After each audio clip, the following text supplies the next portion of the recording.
I will talk a bit about AI in general and like how it can impact India's economy and what we all can do about that.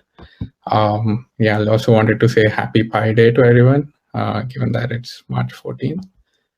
So in this talk, I will basically hope that you can take away three things. One is that AI is not magic. AI is just a new way of building software, and I call it Software 2.0 after Andre Karpathy, who had a nice blog about it. Second is in 10 years, most of the new software that will be written by data, which is essentially Software 2.0 and not by humans. And then third is for India, the AI revolution will be much bigger than the IT revolution or the internet revolution that happened in the last few decades. So first of all, AI is not magic, right? I think Balaji sir also mentioned this. Like there's a lot of hype around AI, and I would hope that all of you here are aware of that and sort of able to pull apart the hype from the reality. And like AI is basically not magic. It's something that is possible and something that is doable. It has its limitations, but we can do a lot of things with AI. So what exactly is AI, right? Like I like this framing. Maybe some of you have heard about this, but for those of you haven't, I think this is a good way to think about AI as a developer. So essentially, it's software 2.0, and here I'm talking about deep learning, which is the most popular version of AI right now. And what does it mean by software 2.0? So software 1.0 was written by humans, where a developer would write code, essentially write some logic, compile it into a binary, and run it as an executable. Software 2.0 is code written by data. So what this means is the developer or the ML engineer will curate a data set. So collecting and cleaning and maintaining a data set, and train a model and run inference. So there's some parallelism from like software 1.0, where instead of writing the logic in code, you are writing the logic implicitly in the data, and you are training the model to compile all the logic from the data into something that you can run, and you can get output from it. So one example of this is AlphaZero versus Stockfish. Stockfish was the most powerful chess engine in software 1.0 world, which was written with human engineered rules. And AlphaZero was written completely in software 2.0, where it was it just learned the game from seeing its own previous games, so from the data that it was trained on. And AlphaZero is much, much better than Stockfish right now. So yeah, I guess another way to say this is in AI or machine learning or deep learning, which are the most popular versions of AI right now, or we call it software 2.0. The idea is to show lots of data to a neural network, use powerful hardware to make the network learn the function from input to output.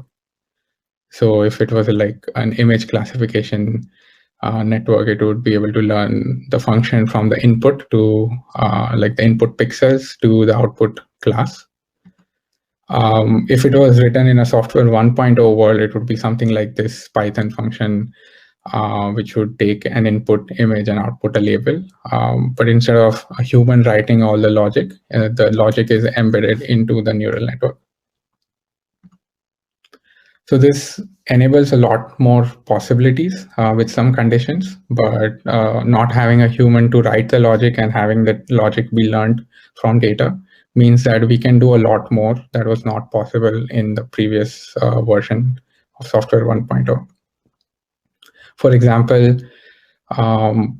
voice recognition and natural language processing was not possible. Like you could not write rules to map the sound waves to what the user is trying to say in software 1.0. So it's done using AI models, and that is what powers a lot of the smart speakers.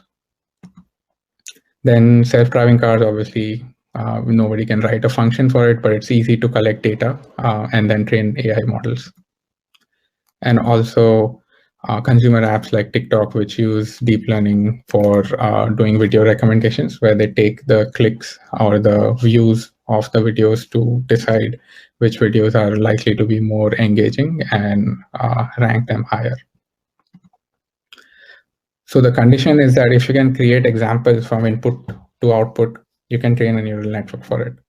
So that's sort of the limiting factor here. Like, not everything is possible with AI or software 2.0, only things where you can map the input to output and collect examples or collect data sets for it. And this also brings new challenges as a developer. If you're working on AI, especially in industry, what you will be thinking about is mainly, how is my data and how can I efficiently identify and remove bad data? This is going to be like a critical challenge, because bad data will mean bad models. How reliable is my model? Like, if I update the model, will it stop working on some data that it was working on earlier? Like, how can I guarantee that model does not regress on previous performance? Interpretability, I think someone had a question in the previous session. That's going to be much more difficult with neural network models. And in cases where we need this, like in applications like healthcare, this can be challenging. And then debug ability, I think this hits developers the most, is if you have software 1.0 code, it's relatively easy to go through the code and understand where the issues can be and fix those issues. But in software 2.0 or neural network models, if the model is embedding the function that you're trying to launch, it can be very hard to detect issues. And you would need to be really clever about looking at the data and understanding the features of the models and understanding how the data is affecting the model, and being able to identify and isolate the problems. So each of these challenges are actually avenues for companies to new companies to be formed and new tools to be created and sort of new services to be created around this. So it's definitely something to keep in mind. The next thing I want to talk about is, now that we understand like what software 1.0 is, what software 2.0 is, a prediction made by one of the investment firms this year is that by 2030, most of the new code or the more important code in new applications will be written in software 2.0, and that is written by data. So until the last few decades, we had software 1.0, where we had like mainframes and then PCs, internet, mobile, these revolutions, which was essentially powered by code written by humans. But in the next 10 to 15 years, we'll see the rise and the exponential rise of code written by data.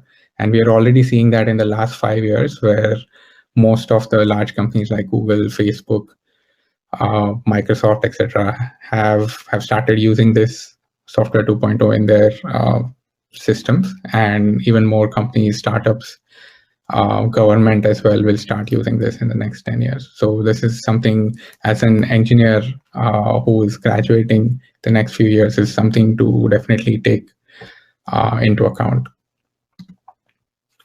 And what does that mean though? Like, if the code is written by data and not by humans, does it mean that all the programming jobs will go away? No, in fact, it's completely the opposite. There'll be new jobs, new products, new platforms, tools, services that will be created. This is another slide from the same investment firm, who predicts that the deep learning wave will create twice the amount of market cap as compared to the internet wave. So there'll be lots of new companies and lots of new jobs formed. So folks who are at the forefront of this and who are sort of experts in this area will be able to capitalize on this wave. All right. So then coming to India, right? Like, what does this mean for India? Like, we know that US and China and other countries have been at the forefront of the AI revolution. But where is India, and what are the opportunities and risks that it involves? So I thought of a few things. I think one, obviously, that we think of is automation can impact the IT jobs in India. Like if there's software automation, what does it mean for all the folks who are working in IT in India? Second is, a lot of people have said that India can become the data cleaning hub for the world, where we can have Indian companies providing data cleaning services. But I think that's a risk for India, because data cleaning is a low value operation. That's not something that will enable India to be a leader in AI. So we should be careful. And then finally, India is not seeing as much fundamental AI research coming out as compared to some of these other countries. And that can be challenging for the transfer of new ideas from academia to research. So what are the opportunities to compare against these? One thing is, India does have a strong base of existing IT sector, a lot of engineers who are skilled in software and making software 1.0 products and services. So if we can upskill these people to be more AI aware and be more capable of delivering software 2.0 software, then that can be something that allows India to leapfrog ahead. Second is, instead of data cleaning, what we really need is data science and data engineering, where if you have large data sets and you need to be able to isolate issues, identify where the data can be better, identify what new data is needed, that requires a lot of critical thinking around statistics and data science, and being able to run complex SQL queries or run large scale data analysis jobs. So all those skills will be very critical in India. And then finally, there are some uniquely Indian problems that need to be solved, which would be very interesting for India to lead in terms of the AI research. And I'll give a couple of examples in the next few slides. So one is the assistant problem, which is how do we build AI assistants or conversational assistants that can interact naturally with the users? And this is something I'm working on at Google right now, and there's something very interesting to me as a field. One thing is that in India, because of the recent penetration of internet services, there are a lot of first-time mobile users who may not have ever interacted with technology. So for them, conversational interfaces where they can talk to the phone are much easier to navigate than graphical user interfaces. So that's an area where apps that are built in a conversational manner can actually provide a lot of value to this population. And this is something that India and to some extent China as well have to solve for. Another thing that is very unique to India is the multiple languages and accents that are present in India. That brings very interesting problems. There's obviously being able to use local data sets to train speech recognition models and use multilingual learning to transfer knowledge across different languages. But there are also things like having queries that the user sends, which are actually in English or like a combination of two languages. So one word is in English and one word is in Hindi, or vice versa. And those are very interesting to solve, and this is very specific to India. So fundamental research in this direction can actually be very beneficial, and there are many similar problems around language which are interesting. The second thing I would like to mention is healthcare. So we have in India, so this is a quote from the head of Niti Aayog, who mentioned that because of the lack of enough doctors, especially in rural areas, they are trying to leverage image recognition to do diabetic retinopathy and cardiac risk detection based on the image recognition AI models or like applied to X-rays and various kind of scans. And this is something that is also going to be very interesting to see how we can deploy these models to remote locations, like on devices that would be running in like remote areas. Another example is Google, a couple of years ago, was working with a hospital in India to also do something similar.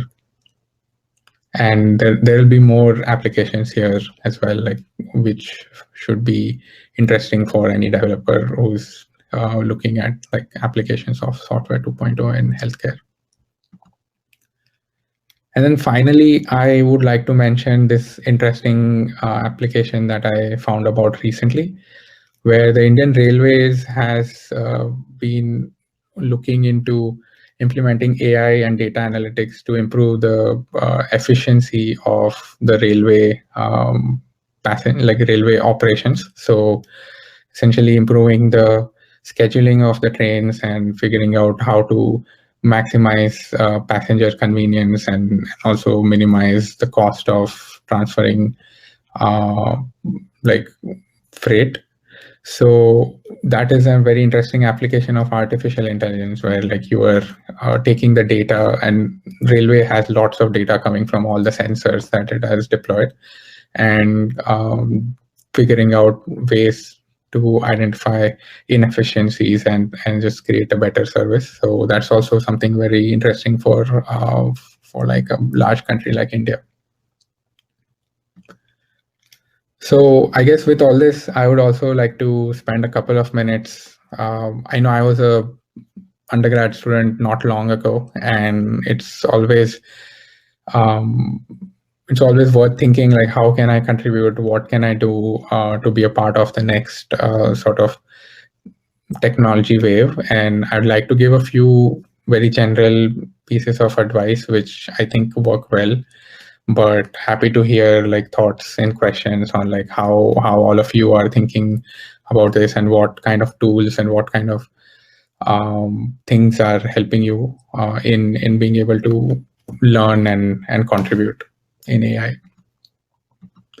So I'll talk about three things very quickly. Like one is stay in the know, be hands-on, and be able to assess opportunities and risks on any kind of project. So for staying in the know, I would say AI research moves very fast. I spent a few years doing some research in Google AI, and I will be reading papers, and sort of every week there'll be something new coming up. So you have to be updated, and I think you all have a lot of benefit from internet, and I already see a lot of you are very familiar with a lot of the intricacies of AI. So like just keep doing that and be aware of all the new things that are happening. So a couple of examples here are AlphaFold, which some of you might know is DeepMind's algorithm that has solved the protein folding problem, and also GPT-3 from OpenAI, which is a general purpose language model that has shown a lot of interesting applications. So yeah, read blogs, read papers, watch YouTube, listen to podcasts, ask questions, just be aware of all the things that are happening. That's like the first step. And then understand the basic concepts are really, like I mentioned a few here, try to simplify things, but many times there are articles or papers that may be explaining things into complex ways, but just know that AI is just a new way of doing software. It's not something that is like magic or anything. So even if you don't understand the maths in too much detail, like as an engineer, you should be able to understand the basic concepts and how this applies to the software engineering paradigms. And then finally, I can't stress this enough, like go beyond the hype and the newspaper headlines, like anything that is published and any new thing that comes up. You have to ask yourself, is this something that is just sensational? And is the newspaper, like, is the author of the article even aware of the details and what is happening? Or is it something that they are just creating sensation so that people click on it and share it? So as an AI enthusiast, you should be able to understand the concepts and understand what is the actual progress and what is not done, and share that with other folks as well. The second thing is being hands-on. So always doing small projects, building prototypes. There are a lot of open source tools, TensorFlow, PyTorch, a lot of tooling around all of these.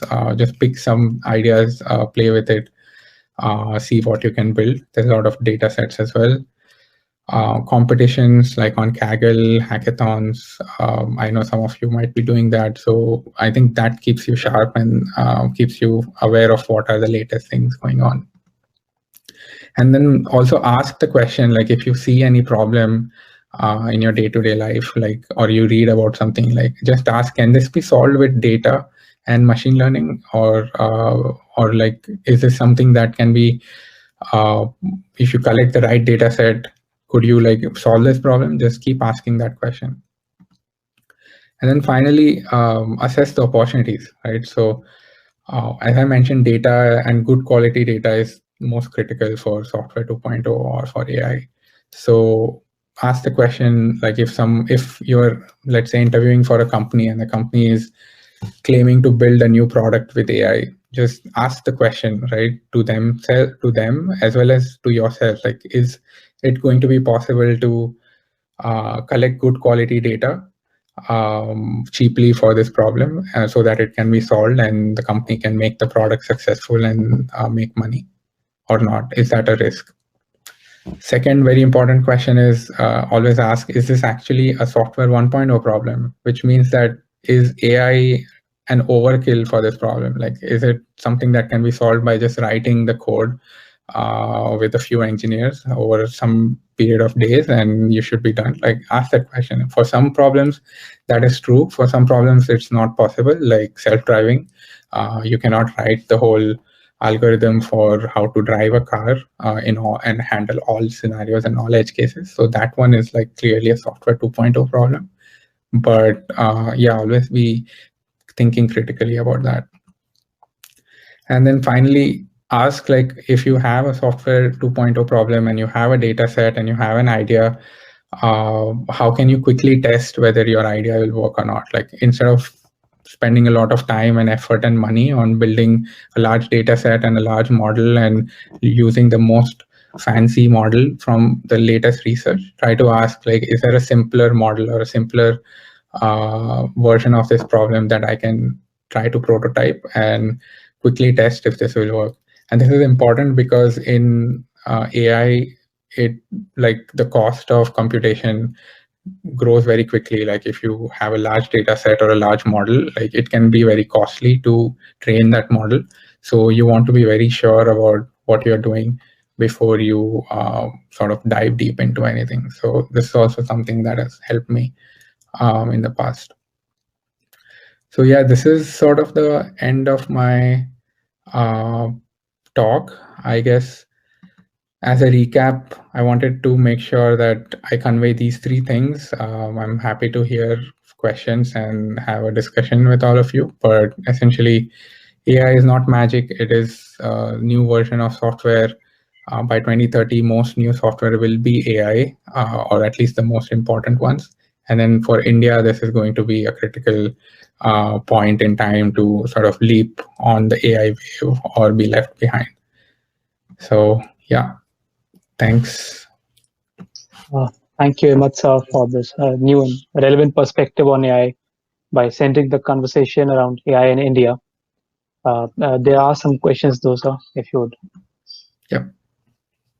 So, one question is that we are pushed towards regular software development more.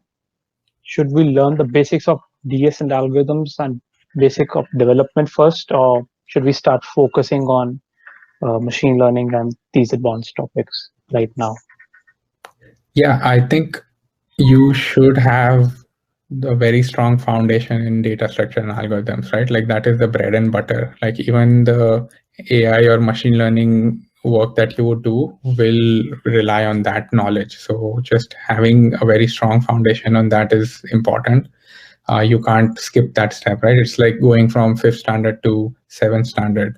You can't skip a step over there. So it's the foundation. You need to be very comfortable with all the data structures and all, and then go beyond that, because it's like the world is moving ahead, right? So as students also, you have to keep pace and sort of do the next level of things as well. So, the performance of some artificial based model or artificial intelligence based model depends highly on the hardware. I mean, if you have better hardware, it would perform better. I mean, so like, what do you think? The invention of hardware is going to affect AI in the future, or how AI is evolving that would affect what sort of hardware is going to come in the market probably.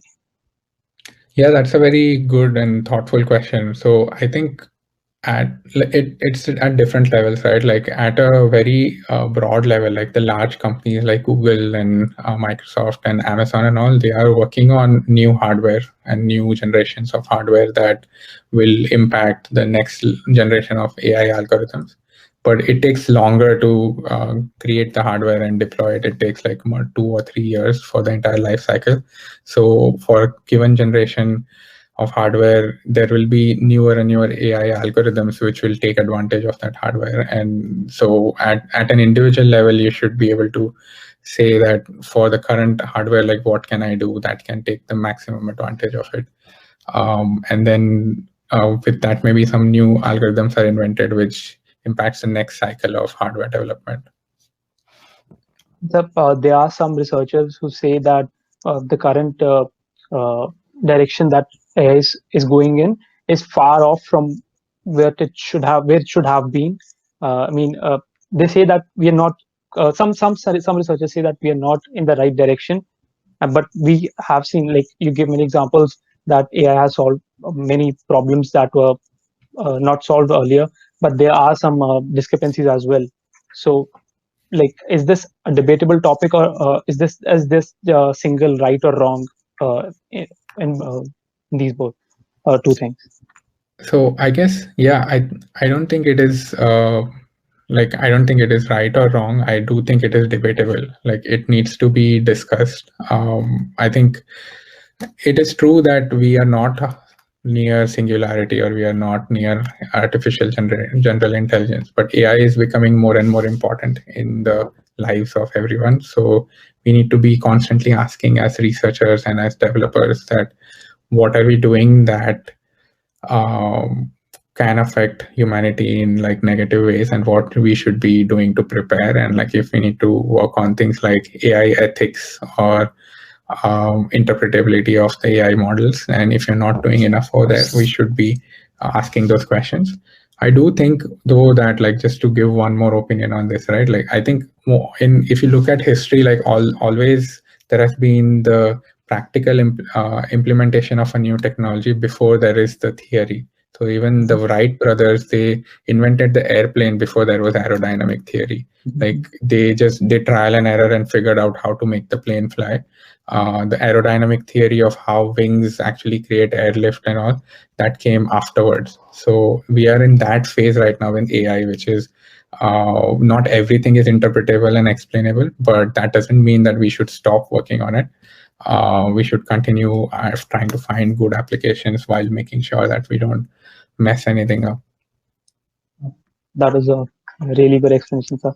And there's a question. AI can seem like a daunting and multifaceted field. Where should an AI enthusiast start? Yeah. Yeah, as I said, like I shared a couple of ideas in my talk, right? I think you can start with just taking a small idea, right? Just take natural language processing, like try to build a text classifier and just figure out everything about it. Like don't worry about AlphaGo or like computer vision and other things, or pick computer vision, like try to build an image recognition system. Just try to go deep into it. So when you go deep, you will learn a lot of things, not just on the theory, but also applications, like how to set up the training and how to write the code in like TensorFlow, which then you will be able to apply to other applications of AI as well. So yeah, my suggestion would be to be like a hacker over here, or like a tinkerer, and just pick something read articles about it, read the tutorials to get started, and try to find like something that you can build over there. Shivam asked a specific question. Do you think there could be better explainable algorithms with the same average loss than just using neural nets everywhere?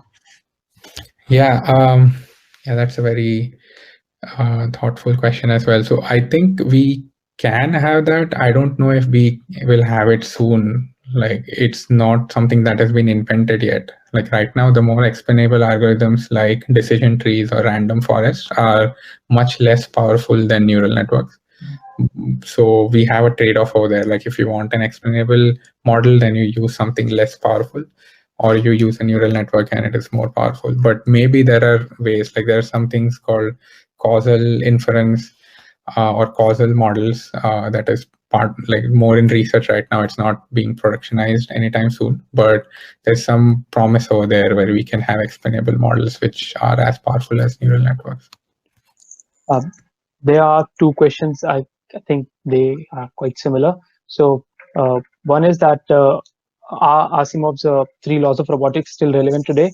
And then there is that the sci-fi question that can AI really overpower humans in the future? So it means basically like will that rule that uh, a robot or an artificial intelligence will not harm humans? Will it still is there a possibility that it will always stay valid, or is there a possibility that it can happen, like if you see it happening that AI can overpower sometime in the future?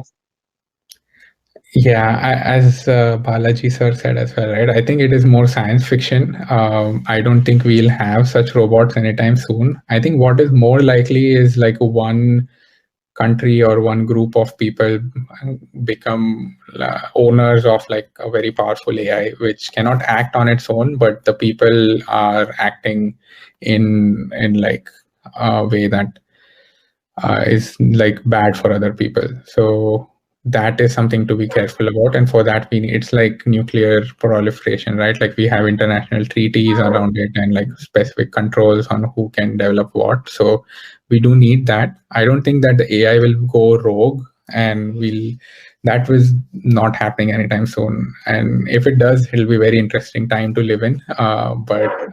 Yeah. This last question I see. How is random or unreliable data separated from the good one while training the models? Um, I think so. There are few ways to do it, right? Like you can train a model and then try to detect. There's actually an interesting recent paper that I read where you can use the gradient loss of the model on the data point itself to understand which data points are causing the model to change its decision from like positive to negative. And that data point can be termed as like unreliable. So yeah, there's some more details to it, but at a high level, you can use the model's own performance on the data to understand which parts of the data are unreliable and which are sort of consistent. Uh, it's that to all the questions, I guess. Uh, Thank you so much for joining us, sir. That was a great session. Thanks. Right. Thank you, sir. So we'll